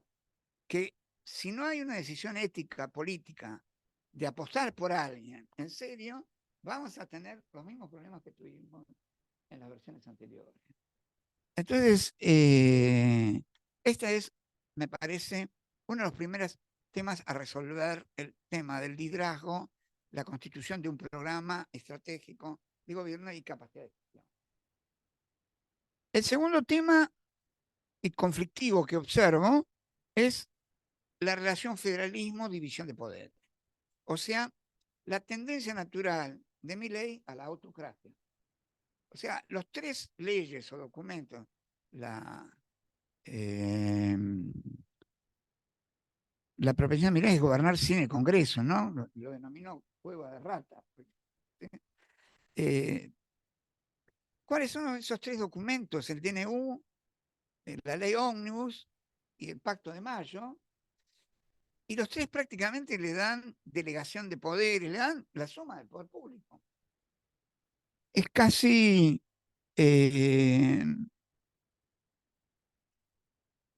y el DNU ha sido rechazado por el Senado, pero sigue activo, y es lo que permite desregular todos los precios. Es eso. Por ejemplo, mi hija estaba queriendo realquilar su departamento. ¿Por qué? ¿La ley o por el DNU? Por el DNU sería más caro, por la ley no. ¿Y cuál es el que vale? El DNU, porque está válido. Y es obligatorio. Y es un desastre, un mamarracho, y es anticonstitucional. Además, Milei busca bajar la demanda para estabilizar la inflación, tener facultades delegadas, lo cual es anticonstitucional también, en el sentido de que esas facultades delegadas en diversos campos de la administración, la gestión económica, las privatizaciones, le permitirían hacer lo que quiera del país, hacer el país, darlo vuelta como un pañuelo realmente. Y además era el expresado la necesidad de dar vuelta como un pañuelo, porque él está muy descontento con el país que se constituyó en la rebelión de las masas, en el país del Estado social, del Estado de bienestar, de los derechos sociales, de la distribución del ingreso, de la movilidad social ascendente. Eso para él es horrible. Eso es anticapitalista, eso es comunismo. Él cree que es posible volver, semejante idea, a las élites de los 80, ¿no? De fin del siglo. Y entonces, me parece que en ese sentido, volver a esa Argentina idealizada de las bases de Alberdi. Pero claro, era una constitución del siglo XIX que garantizaba derechos individuales, liberales. Pero pasó un siglo y más en donde hubo dos constituciones de Estado Social, la del 49, la del 56, la del 2008, que introdujeron los derechos sociales, introdujeron también la prerrogativa de los derechos humanos de otros organismos internacionales, los derechos de tercera generación, de género, de consumidor, la democracia semidirecta. Hubo muchos cambios. Tirar todo eso para volver idílicamente a la distopía del pasado de las élites. Pero a mí me parece que claro, estudió en la Universidad de Belgrano. Le faltaron algunas lecturas, algunas la del Martín Fierro, eso no fue muy idílico para las clases populares. No, le faltó el informe sobre la situación social de los trabajadores de Violet Masset. Le faltó leer los 4 libros posteriores de Alberdi, donde denostaba el proyecto liberal oligárquico de Mitt. O sea que leyó una partecita, se quedó con esto. Bien, ¿qué resolución a esto? Bueno, me parece que ya se volteó en senadores el DNU, habría que terminar el trabajo, los muchachos diputados conseguir los 129 votos y sacarlo. Lo mismo con la ley Ómnibus, que fue hecho, que además fue hecha no por funcionarios estatales, también hay que decir la verdad, fue hecha por los estudios jurídicos de las corporaciones, hecha a medida para Techín, Roca, para Elon Musk, Arsat, en fin, podemos citar cada corporación hizo un artículo de esa ley ómnibus con sus estudios jurídicos. Em, y una cosa es bajar ese DNU y también replantear el Pacto de Mayo, que es una suerte de repetición del consenso de Washington. Por lo menos Grabois señala, yo lo vi y es casi exactamente igual, una copia. El consenso de Washington es de los 90. Ya no existe ni siquiera ese consenso ni en Estados Unidos. En Estados Unidos han salido de ese consenso liberal. Ahora son proteccionistas, hacen políticas industriales, en fin, han tratado de modificar esa visión liberal, globalista de Obama, de Clinton, y todo eso. Bien, me parece que meterse entonces con estos tres, con el DNU, con la ley ómnibus y el Pacto de Mayo y reescribirlo, me parece que evitaría generar casi lo que quiere hacer Milei es una nueva constitución de la Argentina. Estos tres leyes van a generar contra esos 100 años de logros importantes de la sociedad argentina, a tal punto de que muchos países se preguntan cómo la Argentina tan culta,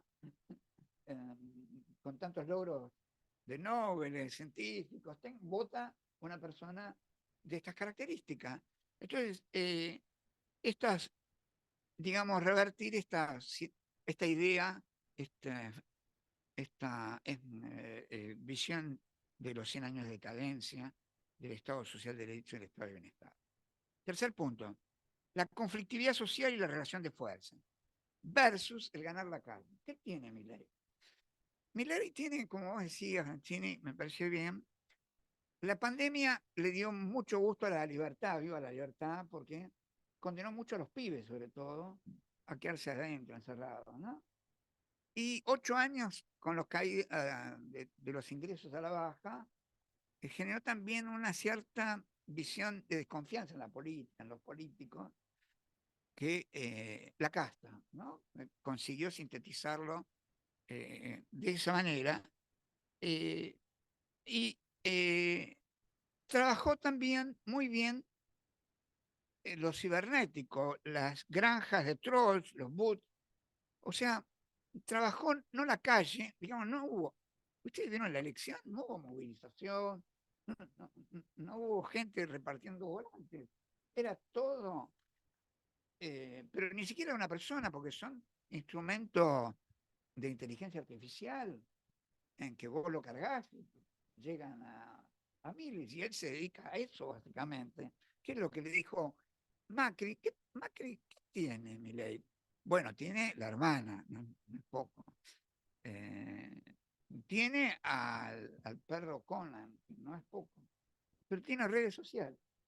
Bueno, eso es básicamente lo que logra ciertas adhesiones de una buena parte de casi la mitad de la sociedad. Sobre todo la gente joven, varones jóvenes, ¿no? ¿Qué uno podría proponer? Me parece que ganar la calle es importante para una alternativa. La importancia de las movilizaciones importantes de protesta, como las de derechos humanos, 24F, la feminista anterior, la huelga general. Bueno, no conozco porque está sucediendo ahora las acciones de los empleados de rechazo al desempleo arbitrario. Necesitamos otra huelga general y, si es posible, prolongada, pero saber también que la calle no es solo una movilización excepcional, ocurre tal día y a veces después, como la bruma mañanera, va diluyéndose su efecto. No, la calle es la cotidianidad que observamos todos los días. Es que yo hablo con el verdulero o con el que me vende las remas de papel y me dice una cosa, me cruzo con otro y me dice otra cosa totalmente contraria. Bueno, hay que darle tiempo, hay que darle instrumentos a para que pueda gobernar. Digamos,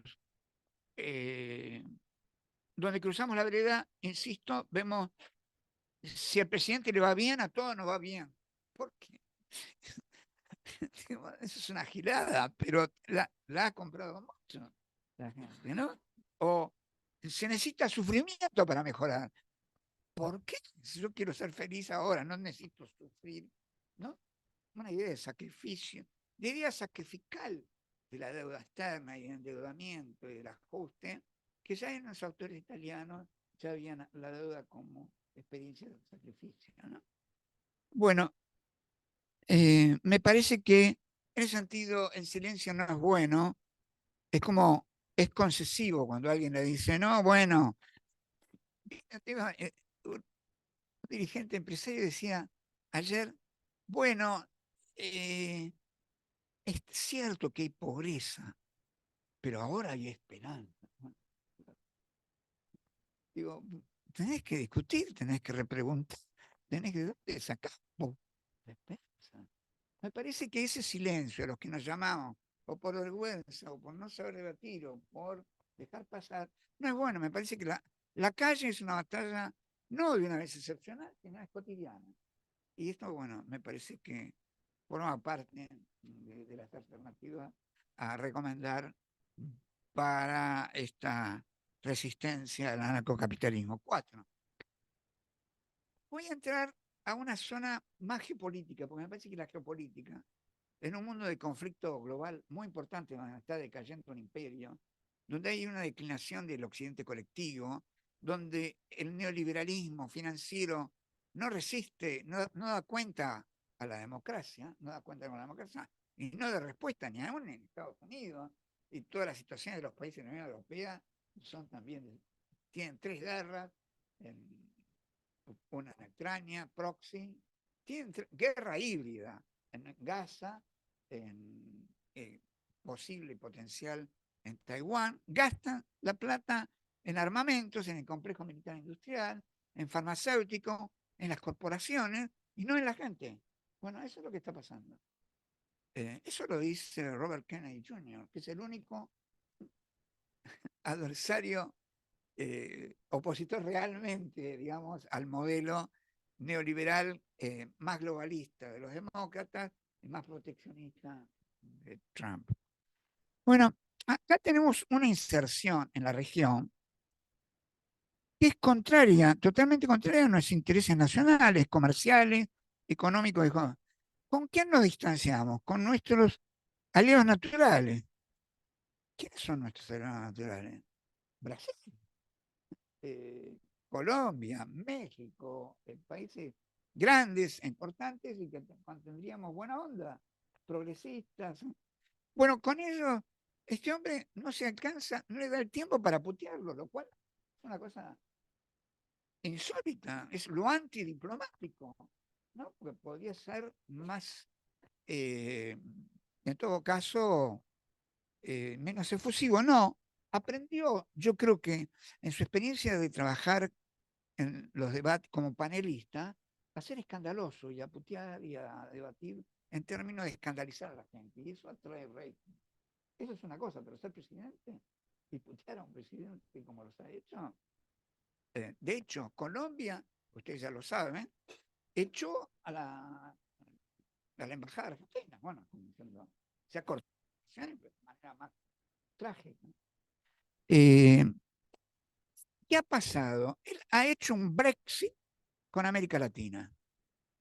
O sea, lo mismo que Inglaterra hizo un Brexit con la Unión Europea, a la que naturalmente pertenecía, hizo un Brexit con los países, podía haber muy bien integrado con Boris, con otros países, la posibilidad de del Frente Amplio en Uruguay, etcétera. No, decidió aliarse al norte global. Decidió aliarse a un grupo de 3 países: Estados Unidos, Gran Bretaña e Israel. Ese es el bloque al cual él admira, se referencia y representa. La frase que le dijo Milei a Pose el otro día es: todo el poder de la inteligencia del AFIN a la CIA y todo el poder contra el terrorismo al Mossad. Bueno, a la flauta. Eso es parte de un estatuto de entrega, digamos. ¿Qué soberanía tenés cuando la CIA es lo que es la CIA? Uno de los instrumentos aún ya peligrosos para el mismo Estados Unidos, digamos. Eh, Me parece que, además, no sé si ya hoy o ayer, hubo una declaración, el bono de Milei nos ha metido en la posibilidad de entrar en 3 guerras que no tenemos nada que ver. ¿Vieron cuando, bueno, vos lo sabés mejor, Menem se metió en la guerra de Irak? No teníamos por qué meternos en la guerra de Irak. Bueno, nosotros recibimos efusivamente a el presidente, el primer ministro de Ucrania. Con lo cual, y insultamos también a Putin, no sé cuánto, con lo cual, si hay una guerra entre Rusia y la OTAN, nosotros vamos a entrar en esa guerra. Si hay una guerra entre Israel, Estados Unidos e Irán, nosotros vamos a entrar en esa guerra. Y si hay una guerra entre Taiwán y China y Estados Unidos, nosotros vamos a entrar. Hoy, la ignorante y ególatra canciller dijo que había denuncias de países musulmanes contra las embajadas argentinas. Bueno, está preparando el clima que nuestros enemigos son esos países, cuando serían parte de nuestro nada, posibles aliados. Bueno, es que el mundo hoy se juega en el conflicto unipolaridad hegemónica, militarista, en declinación de Estados Unidos, en guerras proxy, o el multipolar de las BRICS del sur global. Ese es el bloque que deberíamos apostar, que nos correspondería por interés. Bueno, apostamos a nuestros enemigos y nos enojamos con nuestros potenciales amigos. Resolución. No hay resolución a esto, por favor. Pero ya hay provincias como la de Buenos Aires, insisto, puede ser que me puedan acusar de algo. Kicillof ha trabajado ya con diplomáticos y presidentes de las BRICS. O sea, tiene una diplomacia internacional independiente de la nacional. Se trata de tener además una idea estratégica del conflicto de hegemonía que está en el mundo en este momento, la guerra híbrida, la declinación del occidente colectivo. Todos los imperios surgen, llegan a un pico y caen. Este es el momento de Estados Unidos y de Gran Bretaña y de Israel también. Pero nosotros creemos que están así. No, no, están así. Y el ascenso del sur global, China, Rusia, el Asia está creciendo. Y África se está independizando. África se independizó del neocolonialismo francés. Y eso no es broma. ¿Por qué está tan loco Macron como está? Antes parecía un ángel buenísimo, ahora quiere entrar en guerra con Rusia. No sé, Le Pen le dice, antes nos llevó al caos, ahora nos quiere llevar a la guerra. Entonces, si yo no tener una idea del lío que nos hemos metido con esta inserción y pensar potencialmente en las guerras con esos países, me parece que debemos apostar a un mundo de futuro más cooperativo que conflictivo y de sanciones como hace Estados Unidos, más humanístico, pacífico y que se guía por el derecho internacional y no por las guerras y por el poder del más fuerte. 5 escenarios posibles. El quinto punto, no, perdón, escenarios posibles, punto quinto. Bueno, yo pienso un escenario es posible que Milei consiga llegar a las elecciones de medio término del año que viene. Para eso necesitaría algún triunfo, ¿no? Estabilizar la economía, por lo menos la inflación, que no haya corrida o devaluación, sacar algo, impedir que le bochen el DNU, sacar la ley ómnibus, en fin. Necesita estabilizar para ganar las elecciones de medio término, lo cual sería bastante posible. Llegar ahí sería un éxito para Milei, porque solo pone 2 escaños a mí. Tiene 2 diputados. O sea, que solo puede ganar diputado, ¿no? Porque además la hermana, el otro Menem, están generando la constitución de la libertad avanza en todas las provincias, con lo cual no tiene nada que perder, y los otros partidos tienen mucho que perder, y si no logran una alternativa consistente, la ultraderecha puede quedarse para largo, lo cual sería muy trágico para la Argentina. Dejaríamos de ser el país que pensábamos que era. Creo que hay otro escenario. Este escenario no es fácil para Milei, ¿eh? Porque los del campo están presionando por una nueva devaluación. Con lo cual habría un salto en lo que él creía que está más o menos controlado, volvería a subir. No consigue dólares de Estados Unidos, necesita $15.000 para estabilizar la balanza de cambio, y nadie se los va a prestar. Y los que están haciendo ganancias son la bicicleta financiera, y están perdiendo los de siempre, los trabajadores, sobre todo el sector previsional, al punto tal de que la Argentina tiene precios más altos que lo decía en español el otro día, que en España ponen de todo, y los salarios más bajos de América Latina. Es desastroso, digamos, ¿no? Tenés que hacer algún éxito para mejorar esa situación. Y además ya Caputo está cuestionado. El rey de las finanzas está trabajando para el sistema financiero, para la bicicleta financiera, con lo cual no es dado recibir buenas noticias y además en un Estado que no está gestionado. El Estado está sin gestionarse. El 30% de los cargos no están tomados. ¿Y cuántas veces vieron que asumiera una persona y que renunciara al día siguiente? ¿Por qué renuncia al día siguiente? Porque lo llaman en 5 minutos para que en 5 minutos eche 500 personas, 800 personas, 1000 personas. Entonces, mucha gente no quiere tomar este trabajo. Y el segundo escenario es de ingobernabilidad. No es extraño en nuestro país, ¿no?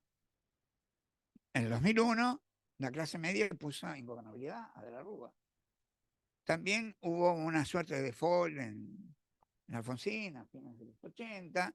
En fin, y también hubo una suerte de ingobernabilidad o falta de control con el pedido salvaje al Fondo Monetario Internacional de Macri. Le pedí $46.000 millones, lo cual fue una salvajada, y dejó temblequeando al gobierno de Cambiemos, ¿no? Al gobierno de Cambiamita. Entonces, me parece que ¿cuánto la gente puede aguantar este ajuste? Por eso se lo pregunto a cada uno de ustedes. Estos son los límites para la caída social de la clase media. No poder pagar alquileres, ni prepaga, lo que va en la comida o la salud privada. Acá yo veo 3 actores importantes que no es que generen ingobernabilidad, pero pueden contribuir a generar una protesta de malestar que refleje por lo menos a una gran parte de la sociedad argentina. Bueno, una es la clase trabajadora y la prometida Chahue para mayo o algo así, o por tiempo indeterminado. Las provincias que representan verdaderamente el pueblo y bajen el DNU y no le banquen la ley Ómnibus y reescriban el Pacto de Mayo. Y también requieren, creo Milei, cambiar la Corte Suprema. Por eso esta movida de sacarlo a Rosati, ponerlo a Lijo y poner a otro venido del Opus Dei, de la Católica, bien de derecha, ¿no?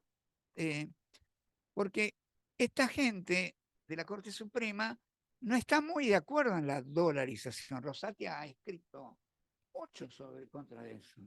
Y tampoco está, tiene que resolver pronto cuestiones de inconstitucionalidad que ha presentado el gobernador de La Rioja, Quintela, cuestiones que no se pueden hacer cuanto más se pueden hacer los tontos sobre esas cuestiones. De manera tal de que tiene que cambiar eso y hay que ver quién se lo acepta en el Senado. Y yo creo que en forma y una salida, tercer escenario, una salida anticipada institucional de este gobierno. ¿Por medio de qué? Juicio político. El juicio político es una posibilidad constitucional que dice en el prólogo de la Constitución que el gobierno nacional debe contribuir al bienestar de la sociedad. Bueno, eso no está pasando. Hay cada vez más pobreza, el 50% es pobre, hay cada vez más desempleo, hay cada vez menos atención a problemas oncológicos o de salud básicos. O sea, que hay buenas razones de decretos inconstitucionales, de insultos y de destrato y de crueldad contra la gente que podían armar los 2/3 suficientes en el Congreso como para decir, señor, usted no puede crear tanto malestar en nuestro país, porque eso no se lo permite la Constitución de Alberdi, no ya del 2008. En esto es una posibilidad que ya están barajando diversos constitucionalistas de fuste, como Barcecat,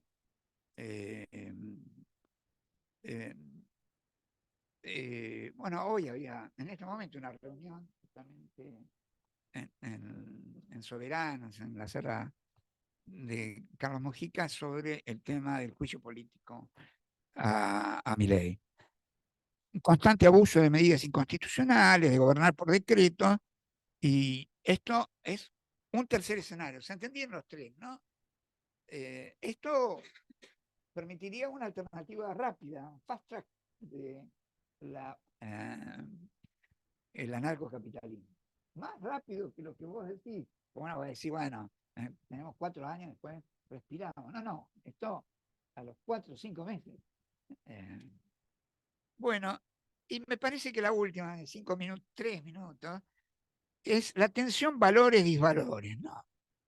Que hay en la sociedad. ¿Qué representa Milei? ¿Milei representa al pueblo argentino? A mí me parece que es necesario hablar con la verdad. Milei representa al norte global, no al pueblo argentino, ni sus valores, ni aspiraciones. Representa a los CEOs de las grandes corporaciones. Y se entusiasma cuando ve a Roca o cuando ve a Elon Musk. Digamos, esos son sus héroes. Lo dice, los héroes de este momento son los grandes capitalistas, no el pueblo, no los trabajadores. ¿Viste? Realmente la democracia hablaba del pueblo, los trabajadores, los vulnerables. No. Él habla de los ricos, de las élites. Él representa el mundo de las élites. Y esto va a una democracia plutocrática. Además, bueno, ya lo decía Rousseau, puede haber desigualdad en una democracia, pero si hay una desigualdad muy flagrante, en donde el 5% se queda con casi lo del 95%, eso ya no es democracia. Y va a la explosión.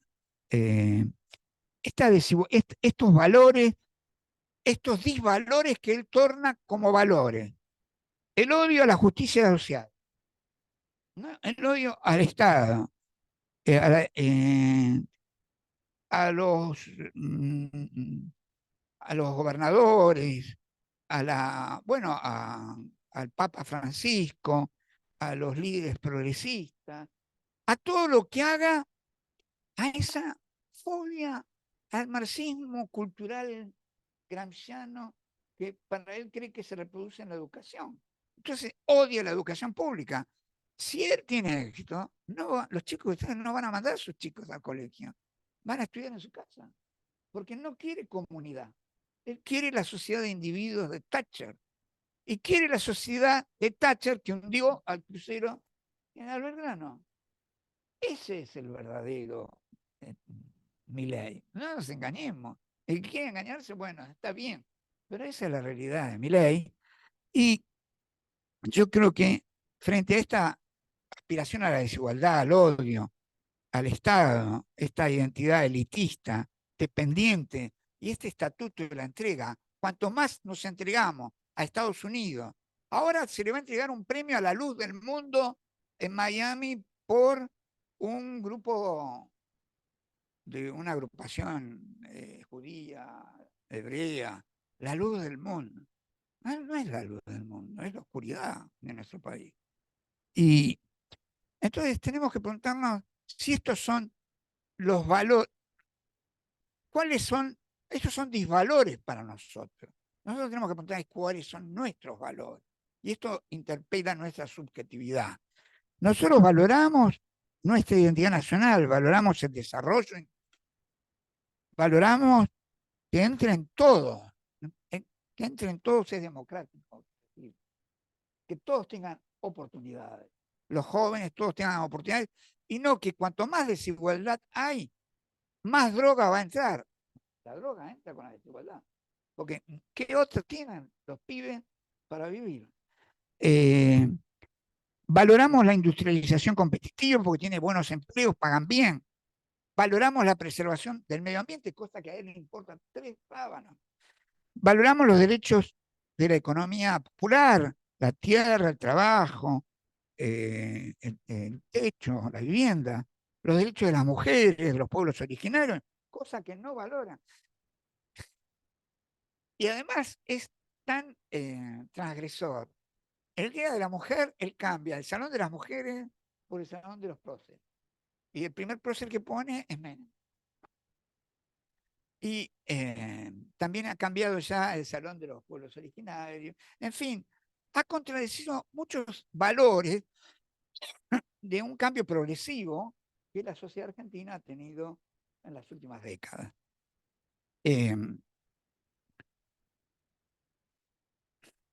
Por último, ahora sí,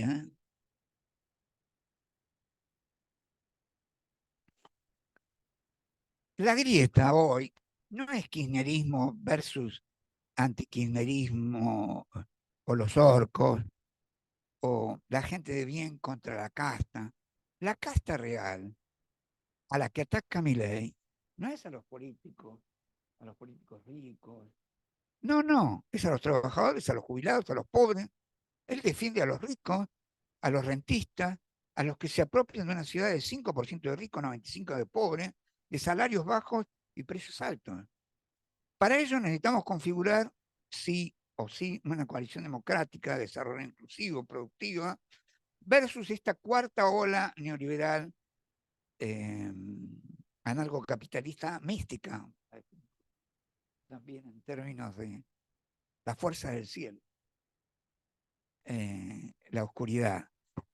Y para eso necesitamos capacitarnos en planificación, estrategia, mejora de la salud, de la cultura, la educación. Milei representa el gobierno de las corporaciones que desprecian a su pueblo. Nosotros afirmamos los que valoramos a nuestro pueblo, nuestra soberanía sobre las Malvinas, de nuestros recursos estratégicos, de las empresas públicas, y al mismo tiempo queremos la integración regional y vincularnos con los BRICS y el sur global. Muchas gracias.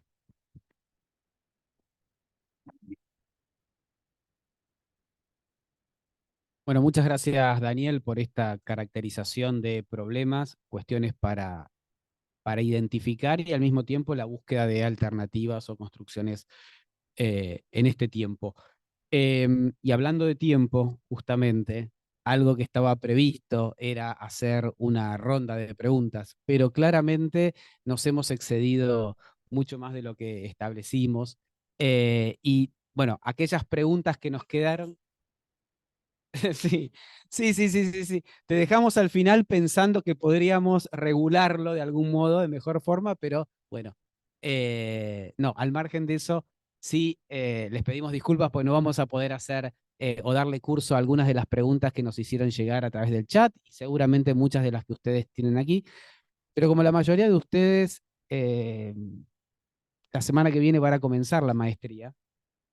Entonces creo que muchas de las preguntas que hoy quedaron aquí planteadas las vamos a poder retomar y las vamos a retomar con más detalle, con más profundidad, trabajándolas a lo largo de las materias y a lo largo de cada una de las clases.